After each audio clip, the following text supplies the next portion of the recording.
कपर्दिनं महादेवं सर्वविद्याविशारदं सर्वज्ञं सर्वदृग्ध्येयं सर्वशक्तिसमन्वितं सर्वात्मानं जगद्व्यापिनं सर्वेशं शङ्करं शिवं सर्वदुःखहरं देवं सर्वलोकहितं प्रभुं सर्वकामप्रदं शान्तं सर्वपापविनाशनं सर्वतीर्थमयं शुद्धं सर्वदेवमयं विभुं सर्वागमप्रवक्तारं सर्वज्ञानविशारदं सर्वयोगिनमध्यस्थं सर्वध्यानपरायणं सर्ववेदान्तसारं च सर्वसाक्षिस्वरूपिणं सर्वाभरणसंयुक्तं सर्वायुधधरोहरं सर्वोपचारयुक्तं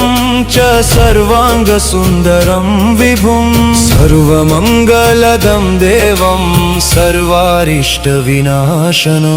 सर्वसिद्धिप्रदं शम्भुं सर्वगौरीपतिं हरं सर्वानन्दमयं शान्तं सर्वलोकैकनायकं सर्वदेवाधिदेवं च सर्वेशं परमेश्वरं सर्वकारणमेकं च सर्वदुःखविनाशनं सर्वसौख्यप्रदं देवं सर्वाभीष्टफलप्रदं सर्वदैवतसंसेव्यं सर्वलोकैकपावनं सर्वसत्त्वमयं शुद्धं सर्वतेजस्विनं विभुं सर्वलोकैकवन्द्यं च सर्वलोकैकसाक्षिणं सर्वज्ञं सर्वविच्छम्भु सर्वलोकैकनायकं सर्वदेवमयं शान्तं सर्वात्मानं शिवं प्रभुम्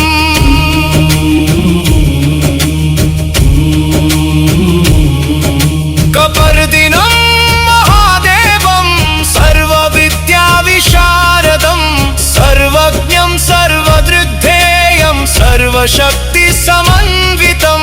सर्वात्मानं जगद्व्यापिनं सर्वेशं शङ्करं शिवं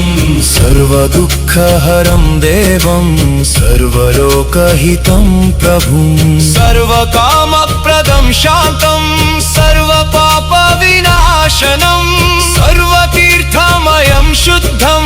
सर्वदेवमयं विभुम्